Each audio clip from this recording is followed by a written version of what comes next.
国は平和主義の民主国家だ。あらそう。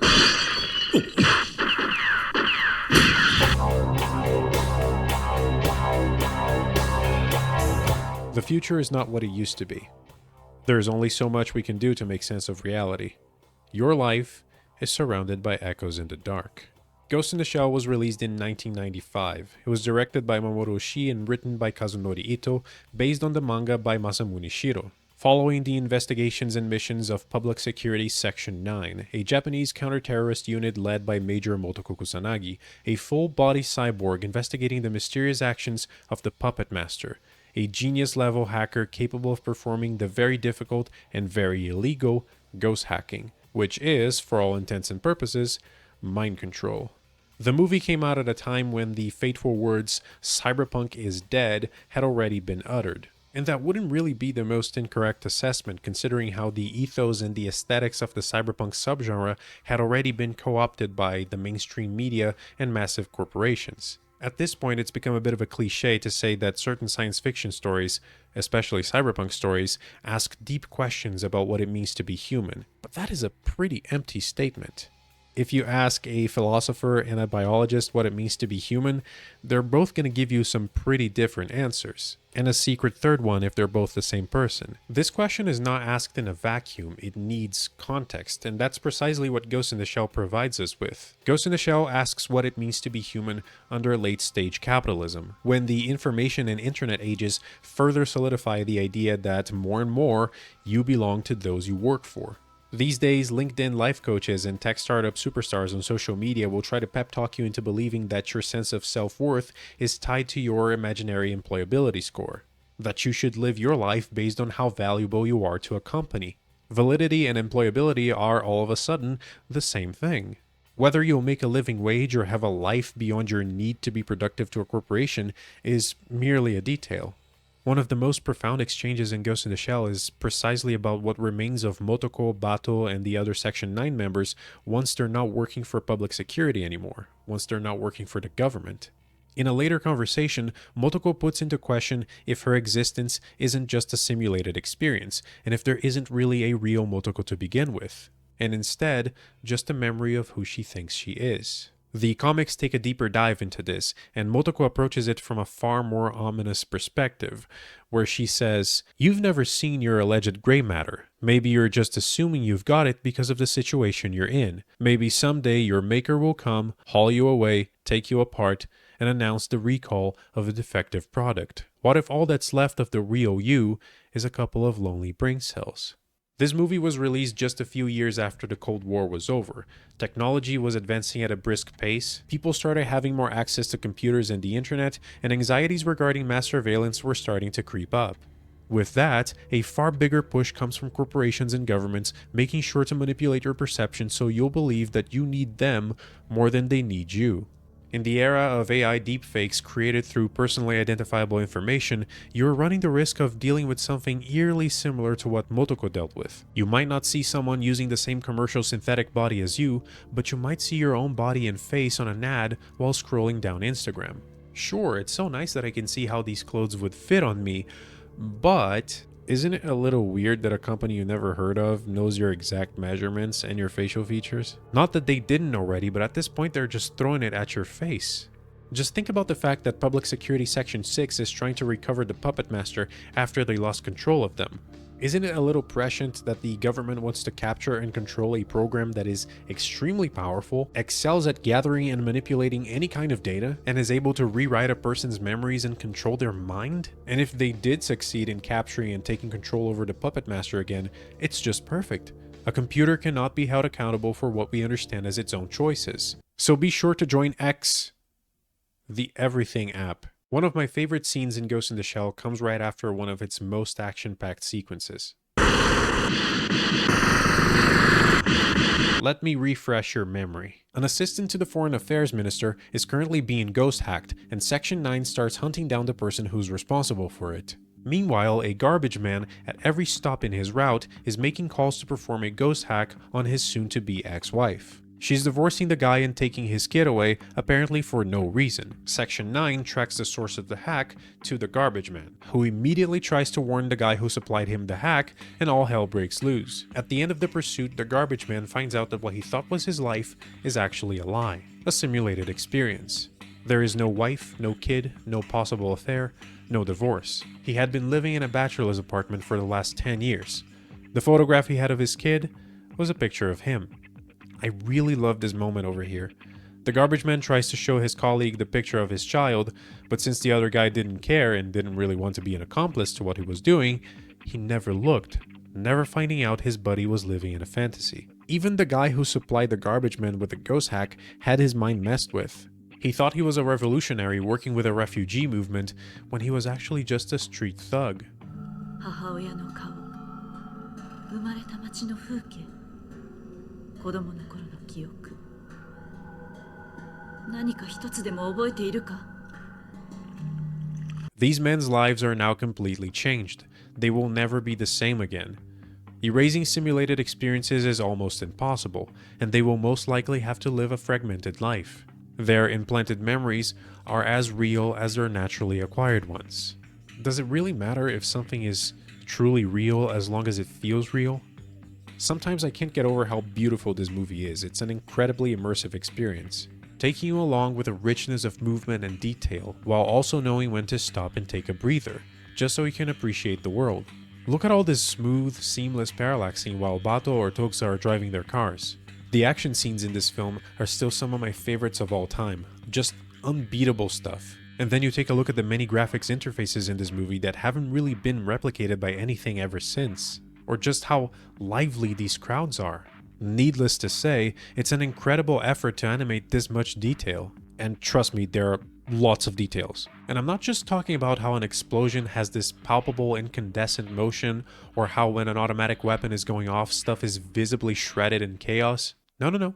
Ghost in the Shell is a movie of small details. Motoko's little hair flip, this lady counting the money super fast, all these people being particularly weirded out by Bato, the recoil on this machine pistol being so aggressive the shooter almost instantly slides back. Or these little eye cameras on the precision rifle, apparently connected to the sniper's eyes and blinking along. Can you see the Major in this shot? There she goes. Look at this cat. He's just hanging out on the roof, but when the shootout starts, instead of running away like everyone else, he actually runs with Bato, keeping up with him. Look at all these people and vehicles moving at the same time. These crowds all have a little bit of life. Not all of these details are blink and you'll miss it, but they are small and they really do show the dedication of these artists. It's a lively dystopia that looks way more like the world outside your window than something like Blade Runner, for example. The future will most likely look a lot more like Ghost in the Shell than Blade Runner, but I guess we have the space for two dystopias.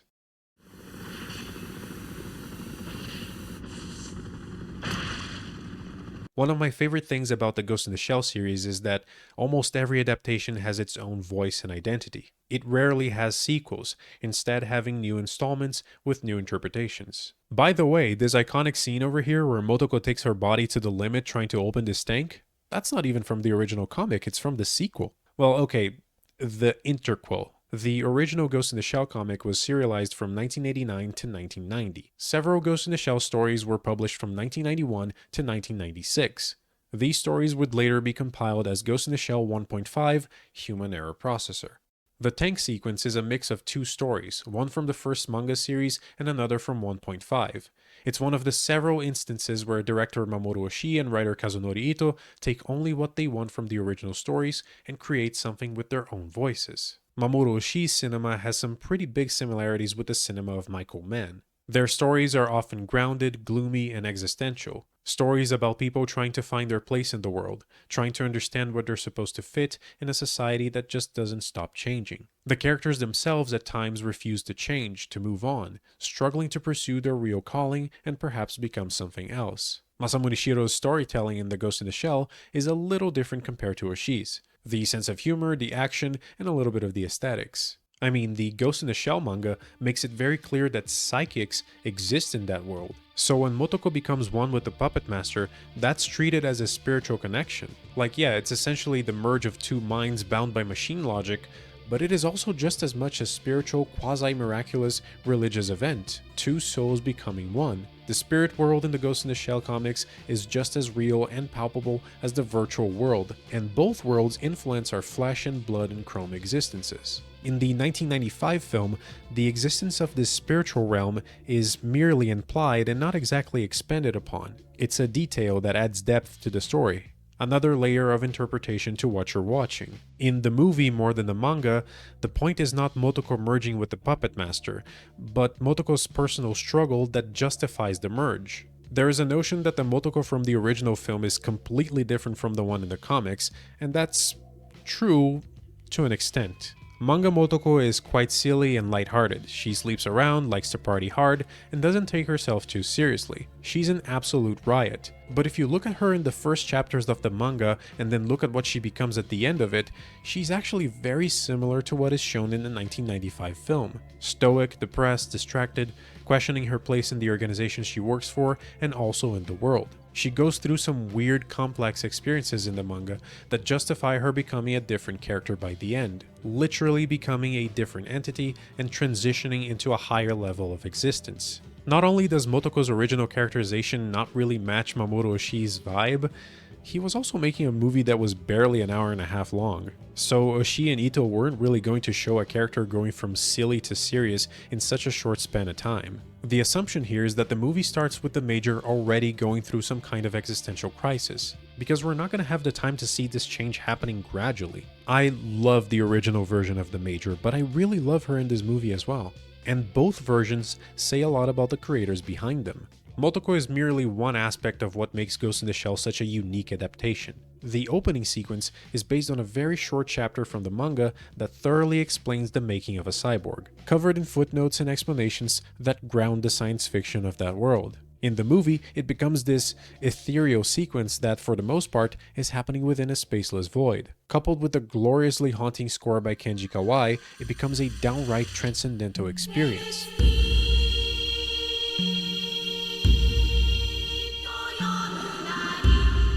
I truly think 1995's Ghost in the Shell is one of the greatest adaptations of all time because it has no qualms with changing or expanding or reflecting on the source material as the writer or director sees fit. But that's because they actually have something to say about the source material that goes beyond just replicating it on screen or changing stuff for the sake of changing stuff. There have been countless examples of video games, comics, and book adaptations where the creators behind them boldly state they're either not fans or didn't care much about engaging with the original work, while also wanting to do something different. When you say you want to do something different, it has to mean something. You have to truly find your own perspective on the original work and shine a new light onto it. I mean, just look at Blade Runner and how it differs from the novel it's inspired by. There was something new to be said in this adaptation of the Philip K. Dick book that Hampton Fancher wanted to explore. And I'm not even saying you necessarily have to be a fan of the original work. Paul Verhoeven's Starship Troopers proves that. The guy didn't care about the original book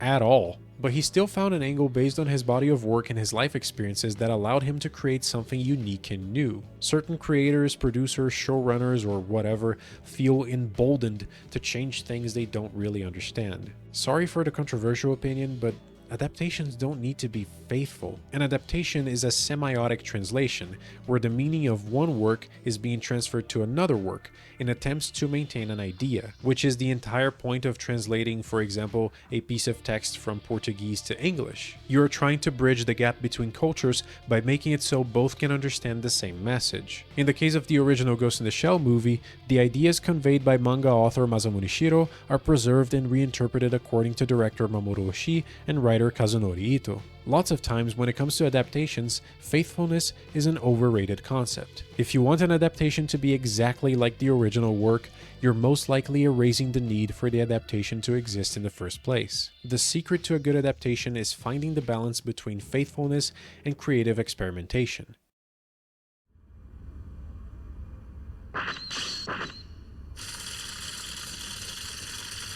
God, Dr. Willis and his funky hands. Okay, let's talk about this. Have you ever played the original System Shock? It's a cyberpunk dungeon crawler released in 1994. It's awesome. But back then, keyboard and mouse controls for first-person games had not been standardized yet. So, in the original control scheme, moving feels a little awkward, especially for someone who's used to modern first-person controls. This control scheme necessarily made it harder for you to react faster to what was happening around you. Turning around super fast with the flick of the mouse to defend yourself from whoever was attacking you wasn't really an option at first. Early in the game, you find a cybernetic implant that is basically an eye on the back of your head. Seriously, you put it on and from here on out you can have a little display showing you what's happening behind you. Well, that doesn't make much sense, you might say to yourself. There must be a better way to handle that. And if you think about it with the benefit of hindsight, no pun intended, of course there is. Maybe wearing a visor or headset or helmet that gives you 360 vision, maybe a camera on the back of your jacket that has the same feed into your eyes as heads-up display. All of that sounds more useful than, as far as I understand, literally implanting a camera on the back of your skull. But the point is not the alleged real-life practicality of having an eye on the back of your head. The point here is that it's practical within the game's logic. You can't turn around fast enough to react to your surroundings, so having something that is literally enhancing your awareness as the player is what's supposed to make sense. It's explained in the comics that this guy is an older cyborg without a cyberbrain, so he can't simply look at the computer and control it with his mind, which is evidently possible in Ghost in the Shell. That's not explained in the movie, but it doesn't matter, because when his fingers split into a bunch of smaller little fingers to type super fast, God, that's the stuff. It's a display of mechanical usefulness that makes absolute sense within the logic of this world. It's exciting to look at this mechanical creativity. To compensate for not being able to use a computer with the speed of thought, this guy just types really fast. It's this old-timey retro cyberpunk ingenuity that makes things far more interesting to look at and engage with. These hands serve one single purpose: typing really fast, and a few other purposes if you're kinky. This movie was released in a delicious time in science fiction where wireless technologies were becoming more common and the wireless world was on the horizon. But there were some actions that needed to be wired, tactile, and grounded. I just spent a little too long talking about, 10 seconds of film? And that's because I just love Ghost in the Shell so much. もう一つ、私が私でいられる保証は。その保証はない。人は絶えず変化するものだし、君が今の君自身であろうとする執着が君を制約し続ける。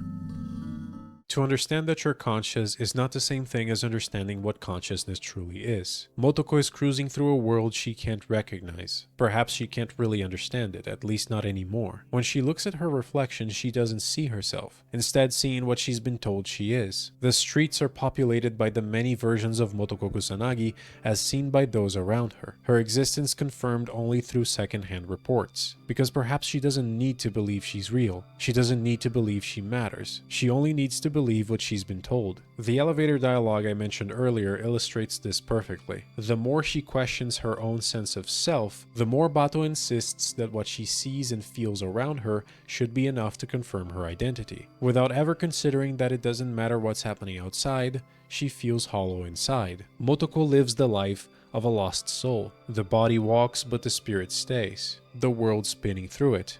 In her life, there's no such thing as true freedom. That is, until we meet the puppet master. AI ではない。私のコードはプロジェクト2501。私は情報の海で発生した生命体だ。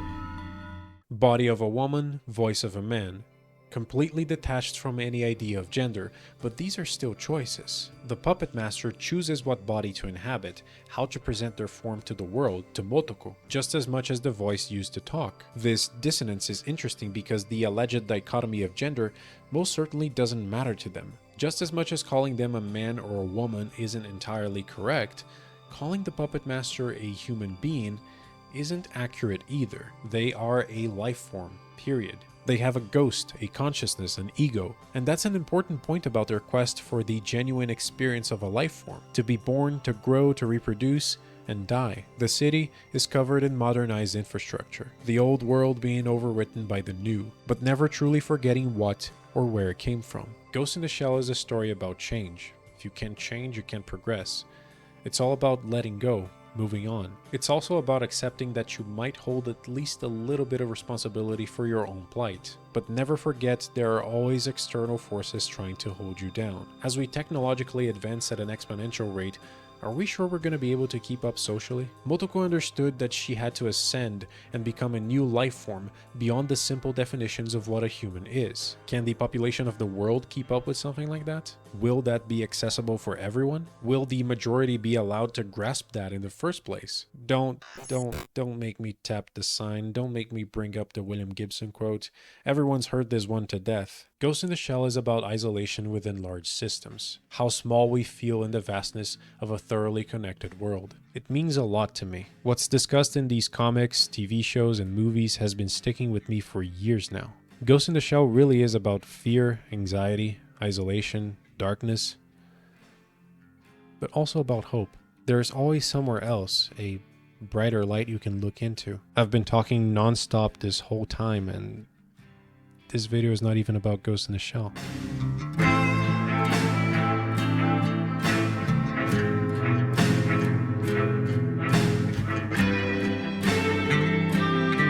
There's a stranger living in my mirror. I see him every day. He knows more about me than I know about him. He watches my every move, analyzing every nuance, cursing me under his breath at every mistake. There's something familiar about him, something uncanny. I'm not sure what it is, and I think I'm too scared to find out. Behind him there is a world where everything seems right. A world I wish I could belong to. I can't help but feel that both the mirror and the stranger are lying to me. Sometimes I wonder if that's how Motoko felt.